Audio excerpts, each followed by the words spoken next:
Hey guys, I'm AfroGeek PlusUltraNappy and welcome back to a brand new movie review. So in today's movie review, I'm going to be reviewing a movie that I just recently watched. It's another Japanese animated movie, and this one was cute, but it also had its ups and downs. It's a fairly recent movie, and that one I am talking about is called Ride Your Wave. So Ride Your Wave was released in Japan on June 21st, 2019, and it was a very good film. Like I mentioned, I got it through work. A friend of mine was mentioning, and she told me I should give it a shot. I did. It was okay. Now, when I usually watch a movie, I would like a movie to keep me engaged throughout the whole thing, to where it's not gonna make me want to pull out my phone, scroll on Instagram, or tweet on Twitter and stuff like that. But this movie kind of had me going back and forth, and I'll explain what I mean by that. A quick summary of the film is about a 19-year-old girl named Hinako who moves to the ocean side of town while attending college, and she runs into this other young guy who happens to be a firefighter named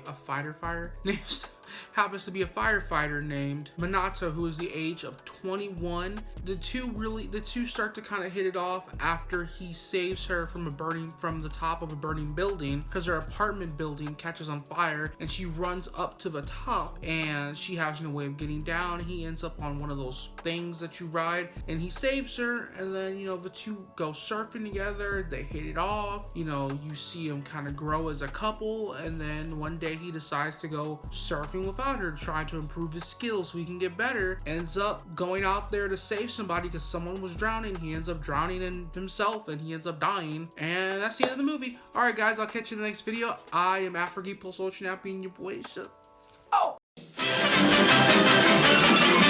Nah, I'm just fucking with y'all. We finna get in this for real. So the movie, like I mentioned, it opens up with Hinako moving to the ocean side of her town while she's attending college. She's struggling, trying to keep her boxes balanced in her apartment and everything, and she's just trying to get adjusted to where she lives now and everything. One night, a group of idiots decide to pop off illegal fireworks in her apartment, and her apartment ends up catching fire. Starting from the bottom, it starts with a stack of books catching on fire, and then it just kind of all rises up. She would have been out of there sooner, but she keeps going like, oh my gosh, I forgot my surfboard. Oh my gosh, I forgot my wallet. Just keeps forgetting shit. And so she's struggling, trying to find a way out. So to her logic, the only way out is to go up to the top and go on the roof, which makes no sense. And so she ends up getting stuck, and she's screaming down there for help. Minato, he ends up coming up there with one of those like rescue ladder kind of crane things. I don't know the proper term for them, but he ends up rescuing her, and the two kind of, I guess, hit it off shortly after that, and they agreed to hang out. She talks to him about surfing because she's a huge surfer, and they try surfing together. And then from that point on, they just kind of hit it off, and you just see them grow throughout this montage, becoming stronger and closer together while this song plays. It's a cute song when you hear it the first few times, but you hear it so many damn times in this movie, you just kind of get annoyed, and it's just kind of like, okay, if I have to hear this song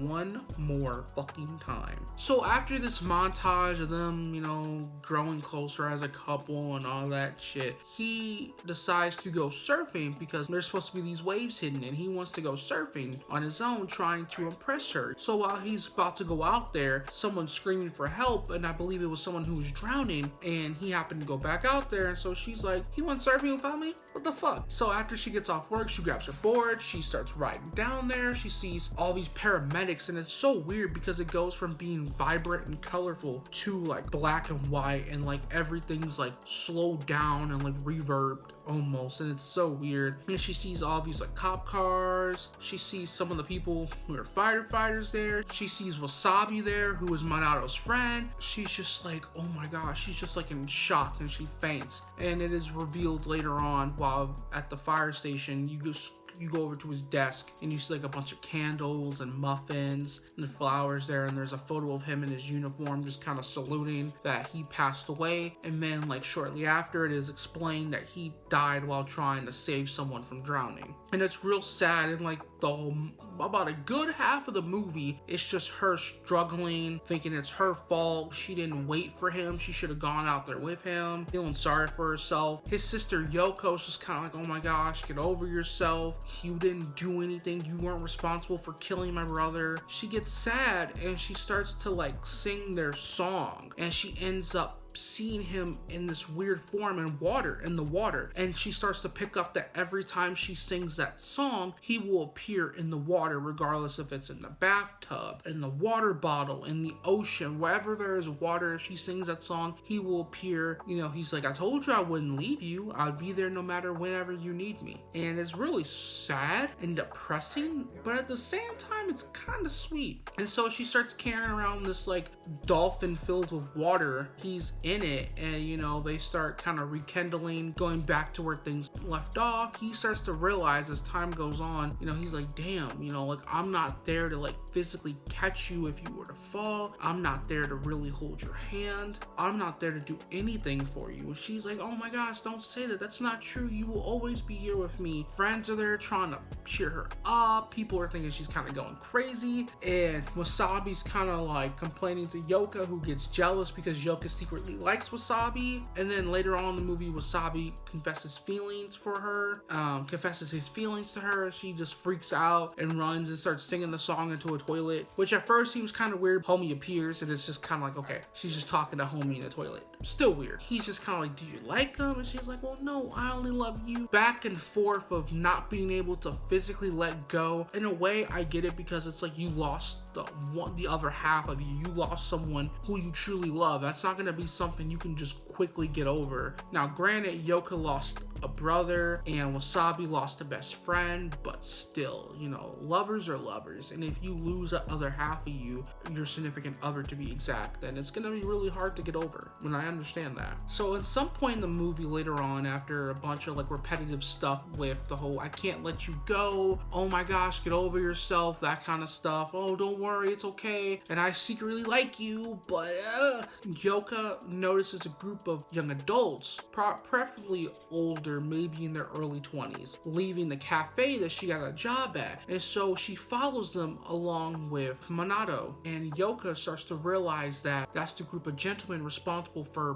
burning that apartment with the illegal fireworks from the year prior. And so they follow them to this abandoned area where they go and they light off more illegal fireworks, basically have a party, and then another fire breaks out. And it's kind of like, you think you learned the first time when you burned down an apartment building, maybe you shouldn't light off illegal fireworks, regardless if you're trying to get some or if you're just trying to show off or just have a good time with your friends. Or Hinito and Yoka are like freaking out because they get trapped. She realizes that she's gonna sing the song to bring Minato back, but at the same time, she realizes that if he saves them and gets rid of this fire, then maybe she'll be able to let him go. Wasabi shows up, tries to get the fire out, but she sings, but no luck. He loses control of the hose like he did previously in the beginning of the movie. So when Hiniko sings a song, Minato shows up, his waves just grow bigger and bigger, and Yoka's able to see him, and she's like, oh my gosh, you were telling the truth. He's here, but like in the water. Basically saves them and Wasabi from the burning building. It's really sad because there's this touchy moment when they know they're about to lose him, and he's telling Yoka, tell mom and dad I said hi and that I love and miss them. And it's just like, damn, Hiniko, that you guys are gonna have to ride the wave. So he does this wave that they end up riding all the way down from the tippy top of the building, practically in the air, down to the bottom. When they are brought back down to Wasabi at the bottom of the ground, the three look up and they see like this bright yellow glowing light, and in that you can see like this tiny little black figure floating up, and then they show Minato holding up like the Sade sign. Hiniko does it back. His soul finally goes up to heaven. At times you want to be annoyed, but at the same time it's still a sad thing you have to watch in a Japanese animated movie, let alone any animated movie period. Fast forward as time goes by, she gets certified in CPR, she makes new friends, you know, her in the water during sunset with a bunch of the other guys who were surfers, and they're like, oh man, there's no waves, I guess let's go back to shore. She hints, no, there's a wave coming, and there's this wave comes and she has a smile on her face because I'm sure she was thinking about Minato, and she ends up riding the wave, and then that's how the movie ends. It's a pretty decent movie. It's very vibrant, and the animation is a little bit different. It kind of fits the setting. I had to keep battling engagement with this movie. Like I kept going back and forth to watching the movie, to being on my phone, to oh shit, this is happening, let me pay attention. And I pay attention for like 10-15 minutes back on my phone. So there was a lot of that back and forthness to to it that I don't like with movies, because if I'm gonna watch a movie, like I said in the beginning of this video, I want to be engaged throughout the whole movie. And it's not like it was a terrible movie. No, it was a pretty good movie. Certain scenes were just a bit overdone and too drawn out. But overall, if I had to rate this movie, I'd rate it like a 7 out of 10. I was gonna do a 6.5, but I was like, no, I'm gonna be a little bit more generous, because like I said, it was a very vibrant movie. But alrighty guys, that is it for the video. If you enjoyed the video, leave a like. Don't forget to subscribe. I'm trying to reach 100 subscribers by the end of 2020, so let's see if we can make that happen. And if you want to engage more with me and be more connected with me, hit up my links to my social media in the description below. I'm talking Twitter, Instagram, Facebook, TikTok, and Patreon. And if you want to do more to support me in the future as well as this channel, hit up my Patreon. I got awesome tier rewards for different tier members. And if you want to check out more content from me, I have my main channel, link in the description below, Pokemon 1086. I will catch you guys in the next video. I am AfroGeek +UltraNappy, and your boy is just